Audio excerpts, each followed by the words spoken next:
Welcome, Representative Johnson. Thanks for being here. Thank you for having me. I'm glad I can finally get by. Yeah, we've talked about it for a while. It's pleasing to have you here. So, we start with most of our guests by asking you to tell us a little bit about how you got involved with politics, how you got started. What's your path? Yeah, I think my path to politics might not be the most conventional one, because I can actually trace my involvement in politics back to a girl. In high school, when I was a senior in high school, I was dating a girl whose dad happened to be a state representative, and I was just looking for an excuse to spend more time with her. And I figured, she'd go by the office after school, and that's where she'd be, and I'd get to spend some time with her if I volunteered to work in his office. And so my high school had a community service requirement that you had to do anyway. So I set it up where that was my community service project, and I went and worked in the office and got to see my girlfriend, but then also discovered I had a real interest in politics, and that was sort of my first exposure to it. And interestingly enough, it was the exact same level of politics in the exact same office in the exact same district I ended up running for ultimately. But that's how I started, and kind of got the bug for community service and public service in general, and went off to college, went to Harvard, and then there I was really involved. I mean, pretty much my entire time there, I was really just a community service person. I ran a youth program in Cambridge, which in the housing projects that were near the university, and spent my summer there, working with those kids, and then came back, ran the community service arm of my fraternity, ran the community service programs for the Black Students Association, just more and more service type activities throughout college, and then came back to Dallas after I graduated and worked for a state representative, not the one I worked for in high school, but a different one, and sort of saw what that was like in Austin. I worked in her Capitol office, and then went to graduate school in public affairs, in law school, and came back and ultimately ran for the same state representative office that I started the whole process in back in high school. So that's kind of how I got into it. When do you think you realized, how early in that track did you realize that you were going to run for elected office, do you think? That's a great question. I don't know when I knew for a fact I would pull the trigger, but I think from the time I got the first exposure to the state representative that I worked for in high school, whose daughter I was dating, I kind of had the interest in. I thought, in the back of my mind, I might want to do this someday from an elected, standpoint. But I knew then that I wanted to be involved in somehow in public affairs. I knew I wanted to do community service type things. And for most of my early career, I didn't do elected politics really. I was a precinct chair, a Democratic precinct chair in Dallas, and that was pretty much my only political activity. I did a lot of nonprofit work. That was kind of where my passion was, and I did a lot of board service and worked with the Boys and Girls Club of Greater Dallas, which was an organization that I had been a part of as a child and participated in their after-school programs, and so I went on the board of the Boys and Girls Club. That was kind of my first big service opportunity, and so I just did a lot of board service, and I said, if it turns into elected service someday, great. And if it doesn't, I'll just be a very civically involved attorney. And so I'm not sure when I made the decision that I would, run for office until I made the decision to run for office. How was the transition? Obviously there was a gap there between what you saw as a staff person and what you saw as the person, in charge of the office. Yeah, having both experiences is actually kind of cool. I brought a lot of my staff with me here today, so it'll be interesting to hear what they say after this about what I'm going to say now. But having done both, I think what I realized as a member that maybe a lot of other members don't realize because they weren't staff. Is that the people who are coming to work in the Capitol or coming to work in politics, they're not there for the money. Obviously, there is no money.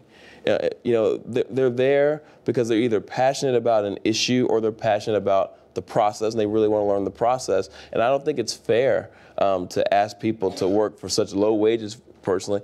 And I think they're low, and I wish we paid our government employees more, but we don't.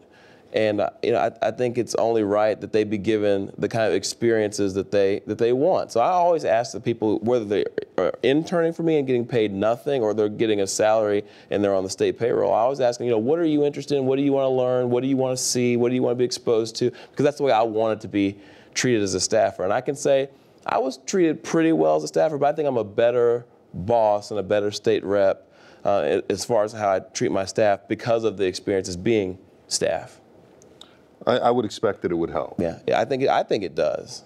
So that said, you started as the boss in a very difficult time in terms of the state legislature. Yes. You're a sophomore this time. Your first session was, I think, a session that is already a little infamous, and I think will go down in the lore as one of the tougher sessions of recent times. Talk a little bit about what it was like jumping in the pool in the 2011 session. Well, for those of you who don't know, 2011 was the year we came in facing the largest budget deficit in the history of the state. We're looking at a $27 billion deficit.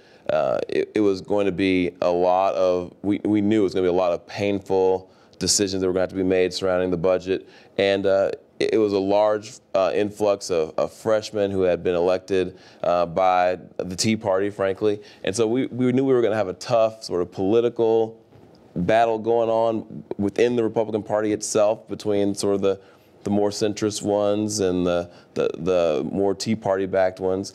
And we knew that we were all going to sort of be held captive to that fight. And so coming in as a Democrat and a progressive Democrat at that, who had big ideas and big ambitions about what my public service is supposed to be about and who I'm supposed to be fighting for and what kind of causes I'm supposed to be championing, I think if I had never worked in the legislature before, I might have been extremely disappointed and extremely shocked at just how conservative the Texas House has become and just how hard it is to pass progressive policies. But having had the experience working here before and kind of being familiar with the process, I wasn't totally surprised by it, but it was still rough because the budget cuts that we made in the area of education in particular were just so enormous, and there was just so much of an outcry back home for me from the school district and the teachers and the administrators about what they were going to have to do without and what the impact on the kids was going to be. And then, of course, we cut everything else in the human services area, and that was all really hard. So it was just the tone and the difference in tone between last session and this session is almost indescribable. I mean, the fact that we are coming into this with at least on paper, a surplus, just has changed the entire feeling of this session. I feel like people are less sort of dour, just starting off the session. They are more optimistic, and you don't see as many bills being filed. I think people are just more. The feel is that things are more relaxed, I think, around the Capitol this time than they were last time. Less stressful. I think a little bit more of a resumption of some degree of normalcy in a way. Yes. Okay. Well, but you mentioned education, so let's talk about that then. So what do you see as the prospects then for education? On one hand, you talked about how different it is. On the other hand, I'm not sensing a rush to restore education spending among the majority. I mean, what's your sense of where that is? And obviously the court case counts. Right. Well, I don't anticipate, particularly in advance of the courts telling us exactly what we have to do.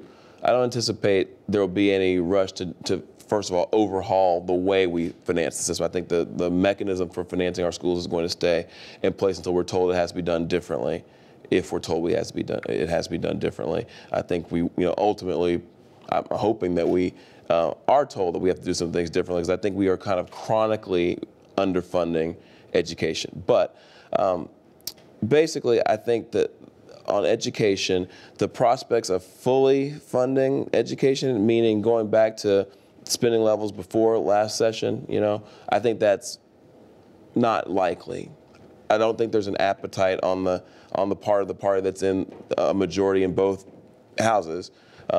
There's not political will to go as far as restoring $5.4 billion in cuts and get us back to where we were before the 2011 session. I do think that the Speaker and Chairman Pitts, Chair of Appropriations on the House side, have said, and I think the ultimate bill will at least fund enrollment growth, and how much more above enrollment growth we get remains to be seen. So education is on everyone's radar screen this time, but from a funding standpoint, I'm not sure how much more above enrollment growth we're going to get. I think most of the discussion around education this time is going to be around, well, maybe at least on the Senate side, they're going to do some talk about vouchers, but on both sides, the accountability system and changes to accountability.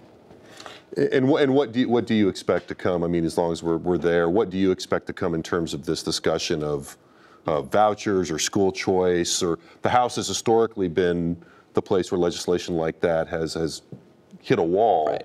What's your sense of the attempt to kind of reframe that and reformulate those kinds of proposals? Well, I assume you brought me here to kind of give you the straight dope and tell you what I really think and not do too much dancing around, so I'll try to just answer that question directly. I don't think that there's the political will for it in the House. I think that there's, a few senators maybe who feel very passionately about this, and in the Senate, a few very passionate people can get something out of there. It's fewer players to have to account for. But in the House, we've got 150 people, all with, personalities and agendas and ideas, and I'm not hearing the appetite or the will to do vouchers in the House. Now, I could be totally surprised by that, but I think the vibe that I'm getting from our boss, the Speaker of the House, and what I'm hearing from the people on the floor is no one's really beating that drum on our side. And the way it works in our system, if no one's beating the drum on something, it probably doesn't happen because our system is designed, it's designed to be uphill. So if someone's not pushing something up the hill, it definitely doesn't happen. I don't feel like anyone's pushing vouchers uphill on the House side. Yeah, the default is inaction, right? Exactly. Okay, so let's talk a little bit about what you're working on specifically, and maybe we'll circle back to how that all fits into the broader picture. Yeah, sure. So what's interesting you this time? What are you looking forward to spending your time on this session? I know you filed some interesting legislation related to voting in elections. Tell us a little about that. Yeah. Well, I'll share this with you about my philosophy on drafting legislation, or at least what amounts to the philosophy I have at this point. I'm still forming a philosophy. I'm just a sophomore, but I feel like you have to do some balancing between trying to advance the cause and push forward issues and advance a discussion on important progressive topics if you're on my side of the aisle. You have to balance that with a certain amount of practicality and what can you actually get done and what kind of things are important, what people call local bills, that kind of thing. What are you going to do for back home? And so I'd say I'll start with probably the most important of the back home things, the practical things. I think I'm going to be at the center of, and that's our water bill. I was fortunate enough to be named the vice chairman of the Natural Resources Committee. So, and the Natural Resources Committee is the committee that handles water policy in the state. And the speaker has said that water is his #1 priority for this session. The governor's agreed that it's a top priority. I'm not sure if it's absolutely #1, but if it's not #1, it's #2 or #3 for him, which means it's going to get done. There's going to be some action on water. So I'm fortunate enough to be on the House committee that's dealing with the water issue in a leadership role there, and I'm the only member of the committee who's from my region, the Metroplex, Dallas-Fort Worth area. So there's a lot of responsibility that's going to fall to me to make sure that the water needs of North Texas and our region are a prominent part of the water plan that gets funded, the part of the plan that we put money into with the 2, 3, 1.5, whatever $1 billion it ends up being that we take out of the rainy day fund to put into a water plan. So that's really important. That's sort of a practical, do something for the folks back home type of thing that I anticipate being really closely involved in. I'm a joint author on the House bill that funds the water plan. Then there's the more progressive stuff that falls in that category of advancing a conversation that needs to be had. And that's where a lot of the voting rights legislation that I filed first this session, and I made a big deal of filing it first because I feel really strongly about the fact that we're going the wrong direction in Texas when it comes to our democracy. The beauty of democracy and what makes democracy so wonderful of a way to govern people is that it allows for people to participate and have their voice heard, and for us to sort of govern ourselves, to be mutually governing. But what I see happening in Texas is increasingly there's this gap that's forming between the people who are making the decisions in the state, who are setting the priorities and saying this is what Texans want, and what Texans want, because so many people have just opted out of the political system, in my opinion. They've said, it doesn't matter, or I don't see what the point is, or I can't be bothered. I'm too busy trying to make ends meet. And we need to be making voting and participating in the system easier.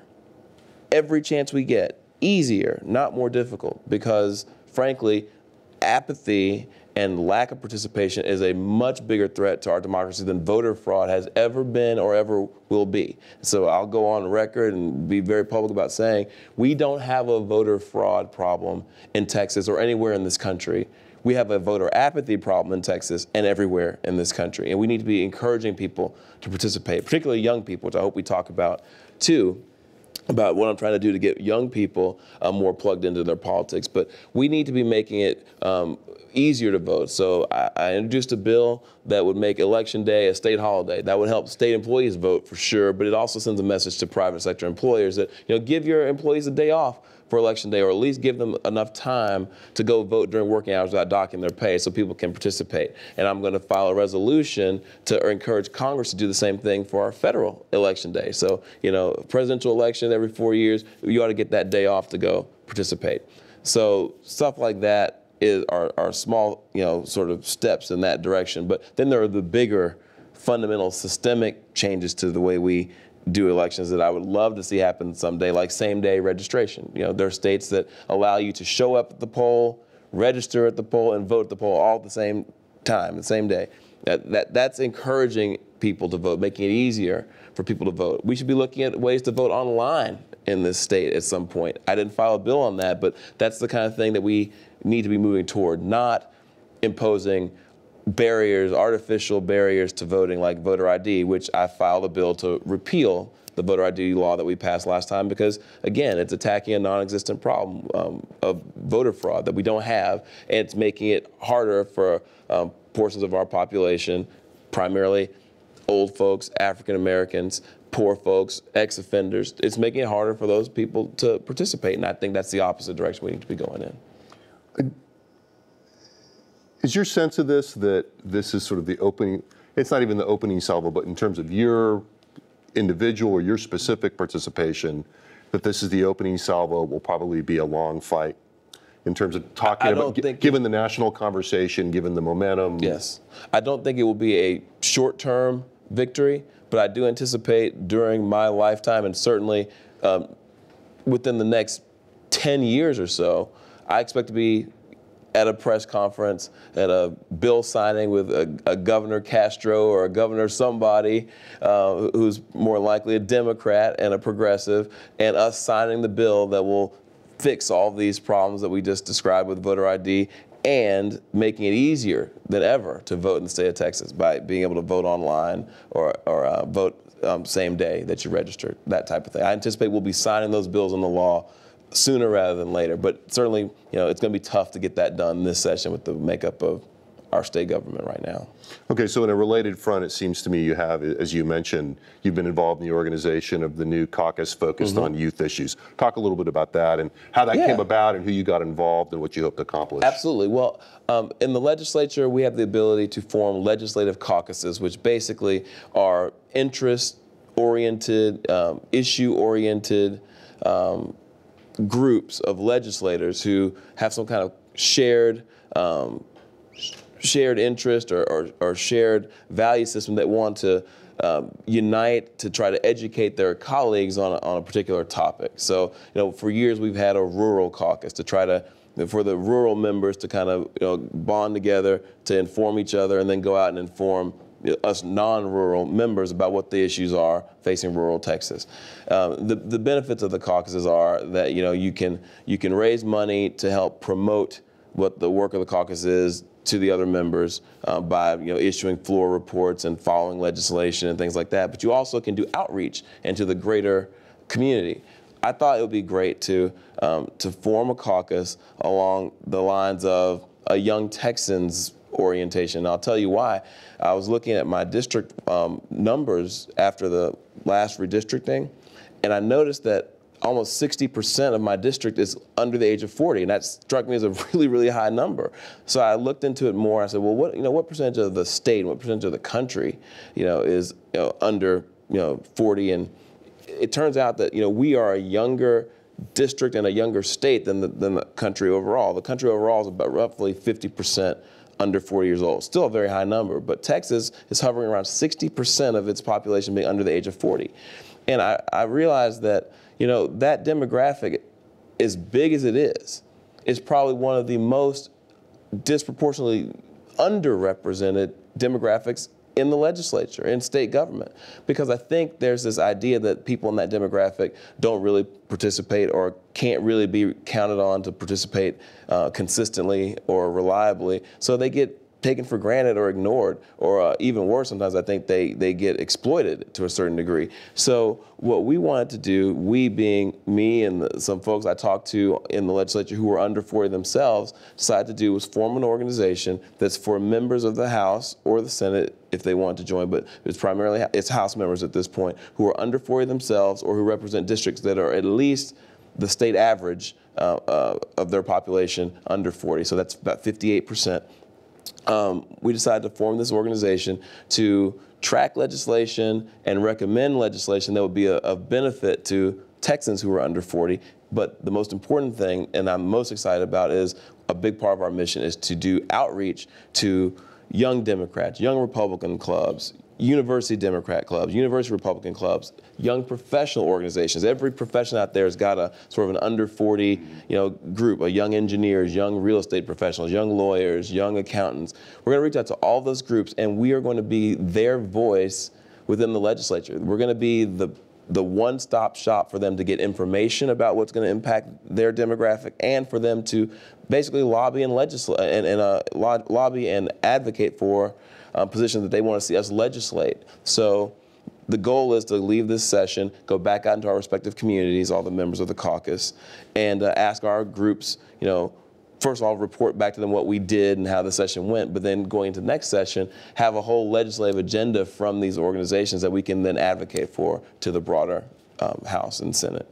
And looking at the roster of that caucus, you have a pretty bipartisan group, right? It's almost an even split. I think it's 17 Democrats and 15 Republicans, or vice versa. We have 32 members. The vast majority of the members that are in the caucus are actually qualified based on age alone, but there's a few actually who don't qualify by age, but qualify by their districts being disproportionately young. But it's a great group, got a bunch of great committee assignments. They're members of the caucus in all of the key places you'd want them. So I think we're gonna have a really, really great session. I think when we report out, how we did on the priority issues for us, which this session are water, transportation, infrastructure, education. I think when we report back on how we were able to do on some of those issues, we'll feel good about the direction the caucus is headed in. So is your district also disproportionately? Yes. So I qualify both ways. So it's not like Logan's Run when you turn 40, you're going to have to leave so or something. I should be able to stick around after, but we'll see. But I have a good vice chair, and Chris Patty, who's a Republican member from East Texas, that actually part of the state where my family's from. And that was one of the things we put in the rules. It was very important to me that this caucus not be partisan in nature and not get a partisan reputation. So I'm very happy about the fact that this shook out to be almost evenly split between the Republicans and Democrats. But I put in the bylaws, and the organization in their first meeting voted to approve bylaws that require a Democrat and Republican vice chair. They have to, whatever party the chair is, the vice chair has to be of the other party. So maybe next session, Chris Patty's the chair, and then another Democrat's got to step up to be vice chair. But that's the way I wanted it to be, and I thought that was important that we stay focused on the under 40 part of it and the issues part of it, and not let it devolve into a partisan thing, because I think that's hurting us a lot in state government right now. So, do you think there's a little bit more of a will to try to turn that down? In some corners right now, the bipartisanship or the partisanship, yeah. I think people who have institutional knowledge and memory of what it was like want that badly, and people who grew up in this environment, and I mean grew up politically in this environment, don't know the value of doing it any other way. Interestingly enough, I'm 37 years old, but I consider myself kind of an old schooler in my mentality, because I grew up politically as a staff person in the late 90s. I came in during the Pete Laney era. I came in during the George Bush era, when you had a Democratic lieutenant governor, a Democratic speaker giving the nominating speeches and lauding a Republican governor and helping him win the presidency in George Bush. I came through a house and staff. As a staff, I came through a house where things were just different then. Like it just, committee chairmanships. It wasn't that, the small committee chairmanships were available to the majority party, but not the big ones. You had people in both parties, if they had the expertise and they had the experience, you had them chairing committees that they deserved to chair, and it was just a less partisan environment. You didn't have to answer to sort of the hyper-partisan wings of your party. You kind of got to do what was right for the state, and I think we've gotten away from that a little bit, and I'd like to see it come back, and I think people who were around then or who remember those days want to see that come back too. That mood really changed in the early 2000s. Yes. I mean, I think it's pretty, yes. Without blaming any individual people, I mean, I think it's fair to say that there was a sense in which the Republican majority had been out of power for so long that it might have been a little bit inevitable that some of that was going to go away. By the way, I think that's an interesting point because it brings up a good chicken and or egg question. I never thought about this before. Did that change, that first Republican move in the House to, when they finally got the speakership, was that a sort of a precursor to something that was already afoot in terms of the hyperpartisanship, or did it help bring it along? Like, did that era help bring about this hyperpartisanship, or was it sort of just the first wave of what was already starting to happen statewide? I'm not sure. That's something for scholars like you to look into. Well, I was actually going to ask you what you you sort of formulated my question for me. I mean, it sounds to me like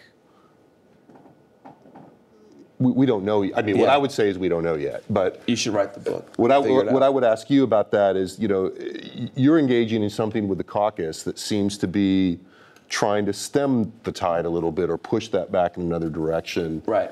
Do you get the sense that it has to be this way or not? I don't think it does, and I think that, like for instance, I mentioned my vice chair by name. I think he's the kind of person, and I think there are other people in the caucus and throughout the legislature. My desk mate, Lance Gooden, Chris Patty, these are people that I think represent the future of the Republican Party.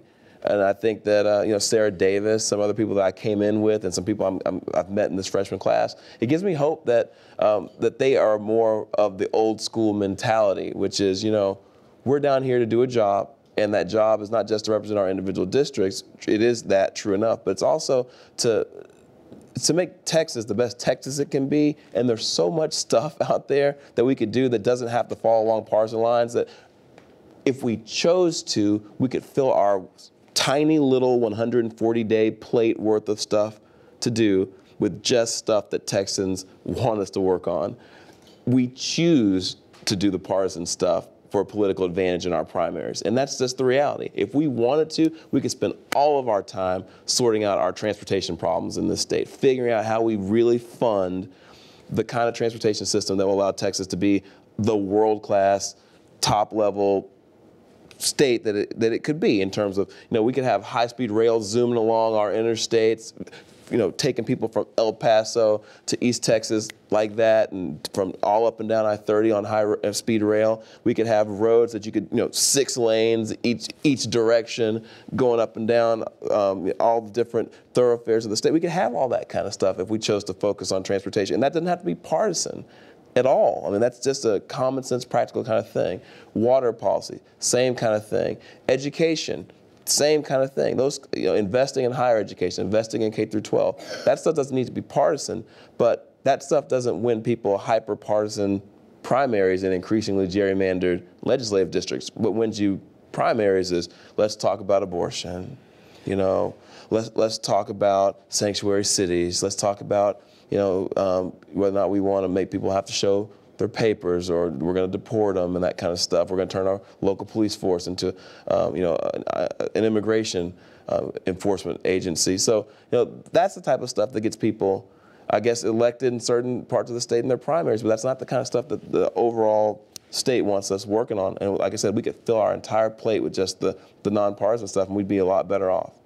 Well, it's hard not to be struck, I think, if you have been watching the legislative process and politics in the state for even a few cycles, about, at least at this stage in the session, the apparent consensus on just that position, certainly among the Republican leadership and increasingly among Democrats like yourself. That is that, talk of working on infrastructure, tackling problems, not being distracted. Right. But within a few weeks, there's going to have to be hard decisions made, That's right? right. I mean, you talked about the priorities of the caucus being water, transportation, education. You didn't mention HHS, but you have filed bills about Medicaid, Medicaid expansion, compliance, Texas participation in the Affordable Care Act. Right. At the end of the day, there's going to be, it feels to me like we're set up for a little bit of a collision between transportation, water spending, which there seems to be an emerging bipartisan support for, and education and health and human services needs on the other side, which are much more contentious. Right. Is there enough money and is there enough political will to reapproach the finances and the fiscal situation of the state to fulfill the vision you just articulated? Yeah, there's enough money to make small to moderate investments in everything we need to make a small to moderate investment in, if not slightly larger than small to moderate investment. Is there a political will? No, there isn't the political will to do across the board. There's clearly political will for water and transportation, but whether or not there's political will for the health and human service stuff and some of the education stuff, clearly not. And I'll tell you, that breaks my heart, because something like Medicaid expansion, which I filed legislation to do, in an ideal world where we cared about the people of the state of Texas more so than we cared about being elected to some high office, maybe president, I don't know, something like that, where we cared really about what made the most sense for the most people and made the most fiscal sense and was going to help our local governments, our counties out, and take this burden off of them of having to deal with the uninsured through the emergency rooms in our state. In an ideal world like that, it would be a no-brainer, a hands-down no-brainer to expand Medicaid. It wouldn't be a partisan issue either. It's only partisan because a Democratic president that a lot of conservatives hate so much authored the legislation, or was the force behind the legislation that allowed for the Medicaid expansion. So it's a political statement to be opposed to it. Some Republican governors around the country have managed to rise above that and still do it anyway, because it just makes such good sense. 3 years, zero cost to your state. After that, a 10% to 90% state to federal ratio. I mean, I'll put it this way. There are some people in this room maybe who are business type folks. I'll put it in business terms. If someone came to you with a deal that said, we got a surefire investment that will, that if you can put up, 10% of the money, we'll put up 90% of the money to yield this excellent return. And that return in this case is insuring 1.5 million more Texans, getting us off the list of the most uninsured people in the country list, making sure that our local governments aren't being bankrupted by having to support health care at the emergency room level. If you could do all of those things by putting up $1 for every 9, or $1 million for every 9 million, however you want to look at it, in a business sense, you'd be crazy not to take that kind of leverage. If someone will let you put up $1 of your money for every 9 they'd put up, you'd say, sure, yeah, let's do that investment. It's the whole concept behind a leverage buyout. We're basically not doing that for political purposes, and it makes me sad. It makes me very sad, because we'd be a better state if we had fewer uninsured people, and we'd be a better, we'd be a more just state, that's for sure. It's probably the moral right thing to do, but it's the fiscally responsible thing to do too. So sure, in an ideal world, the governor would come out in the state of the state and said, we got this rainy day fund that's projected to have $12 billion in it by the end. We're going to undo some of the accounting tricks that we did last session, true enough. We're going to, do the Medicaid IOU. We're going to undo the deferrals. But what's left, we're going to split up between all of our investment needs, both infrastructure and human. And so $1.5 million, $2 million to water, this much to education, this much to higher education, this much to Medicaid expansion. And thank you very much for making me your governor. I do care about you. I do love you. And I am more interested in your well-being than I am about becoming president. think there's a shot that people will, in the end, take the Medicaid money? Who are people? I mean, I think there's a chance that if we did some straw polls and within both legislative bodies, that you might have something, approaching a legislative majority to approve an expansion. But our governor has drawn this line in the sand, saying he won't sign it. He's opposed to it. Again, a political decision. He would thwart the will of his own legislature, I think, if that's what it came down to. So there are people who have the attitude, and I understand it. It's a different political philosophy. We all have different ones. There are people who have the attitude of, why bother using political capital to send the governor a bill he won't sign? So there'll be people who just hearing him say in the State of the State, or hearing him say, when he's speaking to the Dallas Regional Chamber, that he won't sign a Medicaid expansion bill is enough to get them not to introduce it or try to pass it. I say advance the conversation, call them to the carpet. I filed a bill. I would encourage my colleagues to sign on the bill. I'd encourage them to vote it out of committee. I'd encourage them to vote for it on the House floor and send the governor something to veto.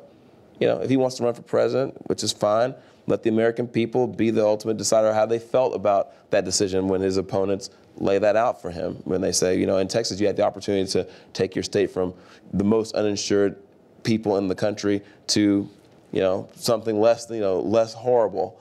And you said, no, we're cool with being number 50. Let him answer for that politically. You articulate your positions and your philosophy without resorting, I think, and for the most, to very partisan rhetoric. It seems to me like you're pretty careful about that, or at least, you try to be, I think. Well, go ahead.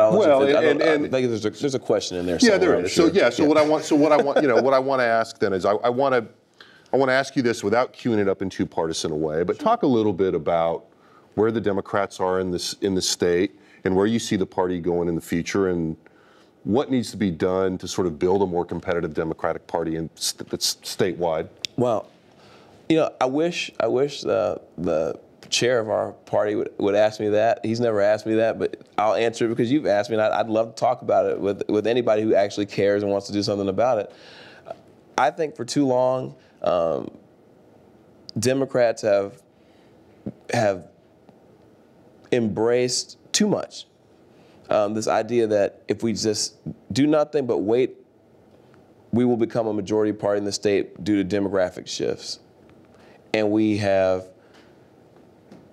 abandoned what makes a working majority party in a state that doesn't have that type of a demographic advantage maybe coming its way, like candidate recruitment at the local level. We don't do a good job.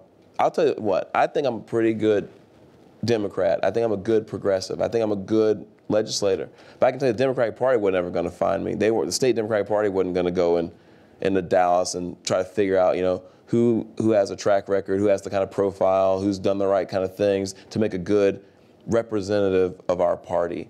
The party's not interested in doing that, it seems.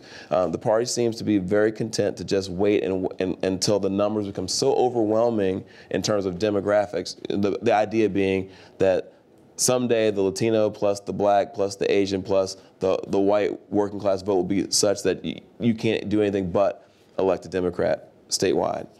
While that may be true someday, I don't think that that's something that we should be waiting on, because I think you can bring about democratic control in the state a lot faster if you try to be the party that addresses the needs of most Texans, and you show that you have the capability of governing and being responsible, and that you're a responsible steward of taxpayer money, natural resources, and the kind of stuff that people really want to see their elected officials are getting involved in. So I think Democrats could get out in front on things like ethics reform, transparency, shining a light on state government and figuring out, how we're spending taxpayer money. Are we just giving taxpayer money away without any type of oversight and review to people who happen to have the best relationships in the governor's office? Or are we really spending it on ways that will benefit most Texans?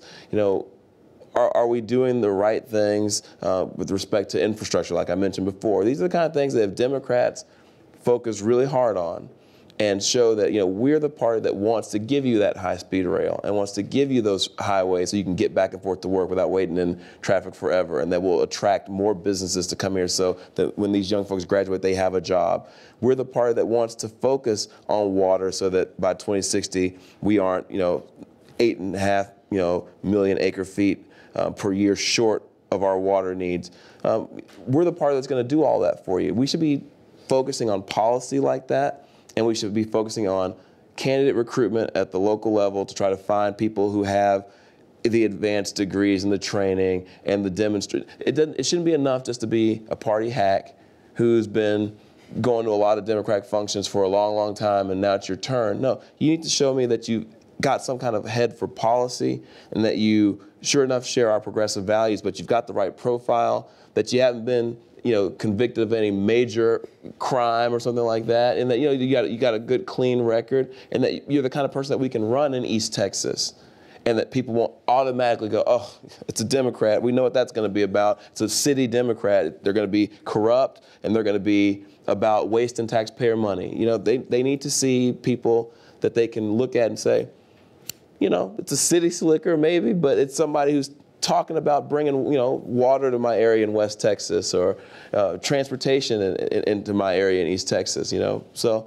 I think there's a different way to go about handling becoming a majority party that doesn't involve sitting around and waiting. Well, it sounds like you think that it's going to take some organizational rebuilding to make that happen. It's going to take people who believe that that's the way a party should be built. It should be built on its ideas and the strength and the talent of the people, not just looking at skin color and saying someday we're going to be able to play the matchy-matchy skin color game and we're going to win based on that. No, it should be, we run the best candidates. We always do. We run the cleanest candidates. We always do. We run the smartest candidates. We always do. We're the party where it doesn't matter if you're disabled, or it doesn't matter if you're a woman, or if it doesn't matter if you're young or old, or it doesn't matter if you're black, white, brown, whatever. If you have a passion for policy, not politics, and you want to govern like a steward, and you want to be the kind of person that that can engender enthusiasm on the part of people and get them, tuned into politics again, and not just assuming that we're all criminals on the take, but can restore confidence in people, then we want you to run as a Democrat. And we're going to go out in the cities and towns around the state and try to find those people. It's a mayor here. It's a city council person there. It's a county commissioner there.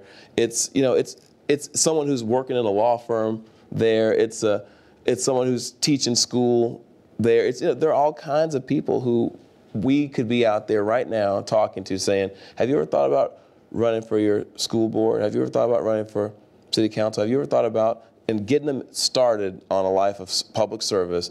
And I think that's the way you make the state turn blue faster.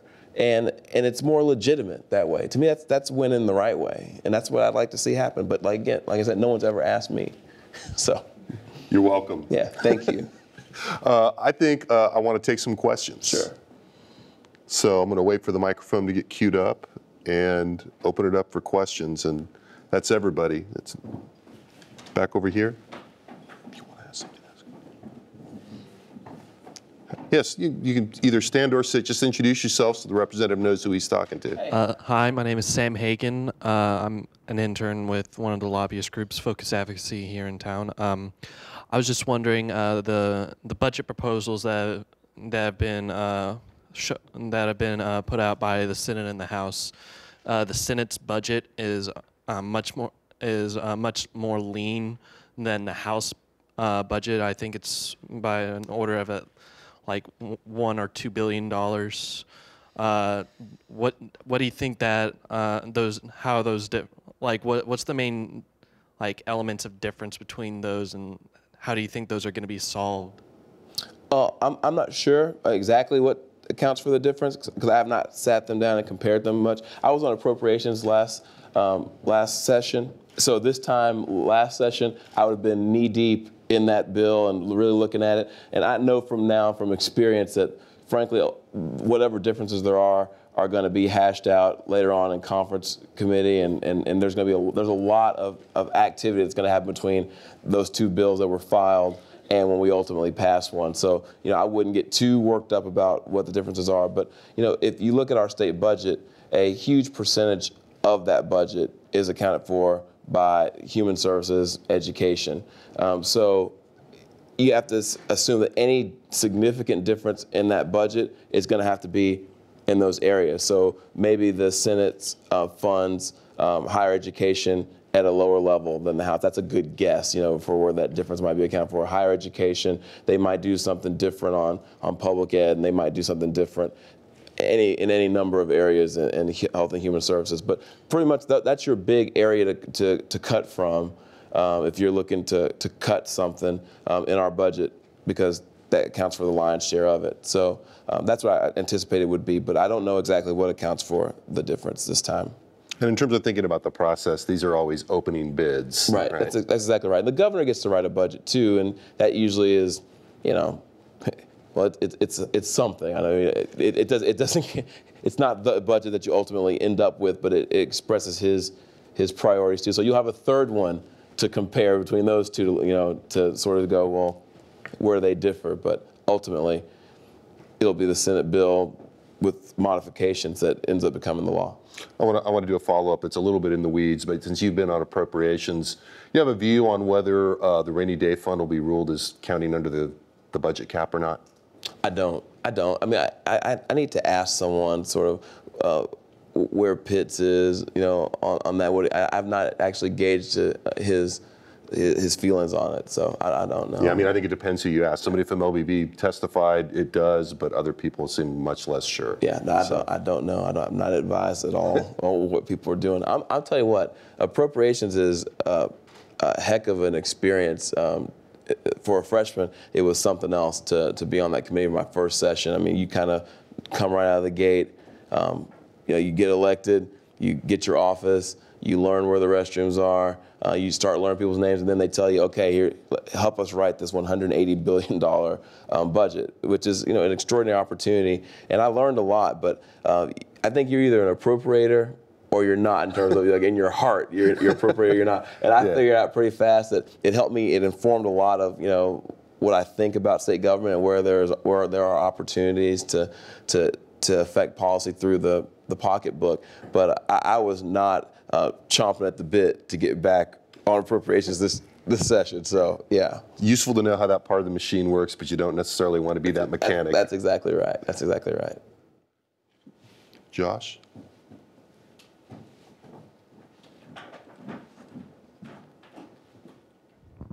Hi, so I'm going to follow up the follow-up.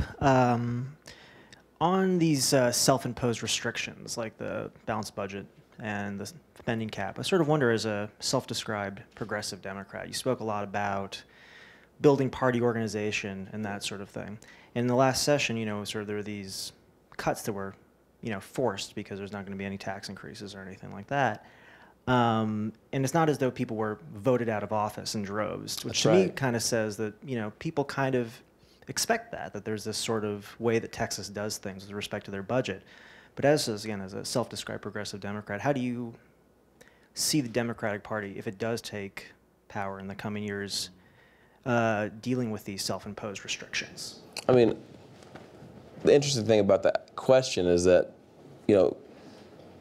every rule, every law, everything that we abide by, both internally and that we pass for the whole state to live by, are creations of the legislature. They can be changed by the legislature. Constitutional limitations are not given to us from God. They came from the legislature. Some legislature, put that out there for the voters to vote on. The voters approved it, but you can undo it through the same process. And maybe that's what the Democrats would want to do, maybe not. I mean, if we took over, maybe we would want to change something about the spending caps and things like that. But I think the bottom line is that I do think that there's a little bit of concern that more people weren't sort of punished for the votes they took last session. But the reality is, and this is just sort of something I've come to accept about politics, is that, taking the low road is very tempting to a lot of people because because people do want to hear certain things naturally. They are inclined to want to believe that everyone involved in state government is corrupt.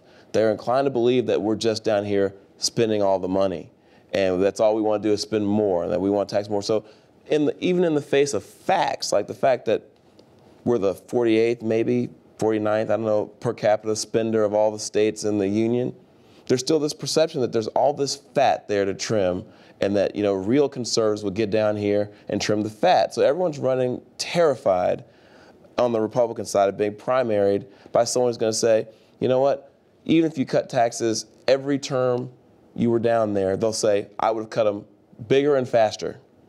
I would have done more. And if you think about what happened to Governor Dewhurst in his race against Ted Cruz, that's really what happened.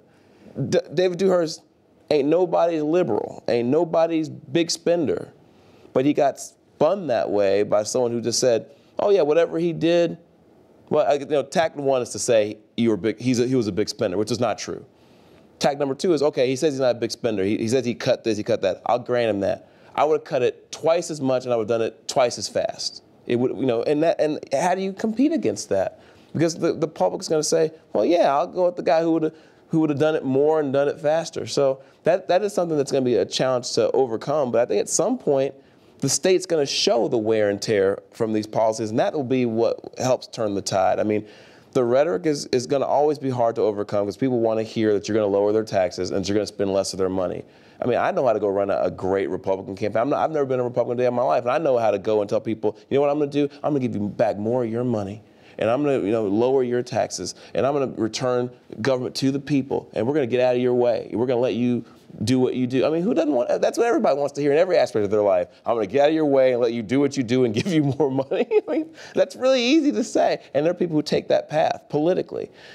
I think that works until the wear and tear starts to show, until you can't get to and from parts of the state conveniently that you used to be able to get to, until you turn on the tap and there's no water.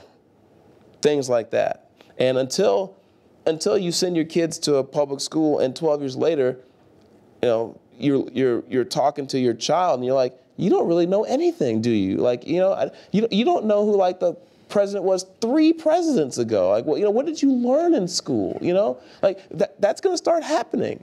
You're going to start realizing that the schools that you're paying for, whether you pay property taxes because you own a home or you're paying them indirectly because you rent, no matter what, you're paying property tax, you're paying for our public schools. At some point, you're gonna want a refund for the product. I mean, you're gonna be like, what do these kids know these days? What are you learning? You know, you can't do basic math. You can't make change. At that point, people are gonna say, okay, maybe we've gone too far on this underfunding education thing. Maybe the guy in the Republican primary who's saying, I'm a conservative, but Johnny needs to be able to do math. And he needs to be able to make change. He needs to be able to read. Maybe that guy will actually win a primary. And then that's when you'll start to see things change, I think. We got one here. One last one. Yeah. Perfect. Hi, I'm Hope Osborne. I work in Representative Anchia's office. Oh, wonderful. Yes, he's fantastic. My question is, you mentioned earlier, but I don't think we got to quite talk about it, is your ideas on how to get younger people, especially maybe my generation, out to the voting booths, and you know, your ideas on that. Yeah. Well, I'll tell you what we didn't do anything when in the voter ID bill. We didn't do anything to help when in the voter ID bill we wouldn't allow a state-issued student ID to count as one of the acceptable forms of ID that you can vote with. I mean, I just think that boggles the mind that concealed handgun license, totally legit. University of Texas student ID, not legit. Makes no sense. So that didn't help make, you know, that wasn't saying the right message to young people that we want you to participate, we want you involved. What I'm hoping to do through the caucus is to gather basically information from the heads of a ton of different organizations that represent all different types of groups that cater to that demographic, that age demographic. I'm just defining demographic by under 40. So we're talking, you know, young political clubs, but also, you know, young, there's in most cities, there's a young chamber of commerce, there's young lawyers associations, there's young everything.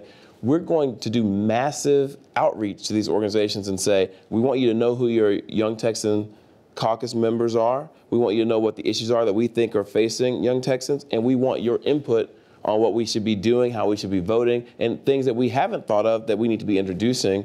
We want to hear your ideas about those so we can introduce them. And we want to go around the state and bring the show sort of on the road and go into your communities and let you have an opportunity to interface with the members of the caucus in your backyard. So the vision is session ends, and we're going to have a legislative wrap-up in San Antonio. And the Young Texans Caucus members from San Antonio are going to be front and center, and we're going to explain to the young chamber in San Antonio and the young professionals groups and the student groups and the whoever is interested. We're going to get them together, and we're going to let them meet young Texans from around the state, hear from all of us about what we accomplished or what we didn't accomplish, what we hope to accomplish next time, and meet their local members. So then now they're plugged in, and now they can participate next session by coming down, and we're going to help organize lobby days, which are basically different issue-oriented groups or interest groups will come down one day and bring all their membership down to the Capitol, and they'll go meet with members,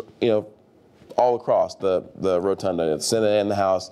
They'll go and just advance their agenda by explaining with people what they believe in. We're going to help organize those for young people so that they come to the Capitol and they can meet members and they can get involved like that. So basically, we're going to do a lot of work to reach out to these groups and let them know that we're a resource for them. So that's basically the plan. And we'd love to have you get involved. So what part of the state are you from, or where would you be getting involved? Here at the university? Yes. Would you? Okay, so yeah, so we're definitely doing outreach here at the university for sure. We've been contacted by some student groups here, so yeah. Sign up. Say, Representative Eric Johnson, thanks so much, man. Yes, thank you very much.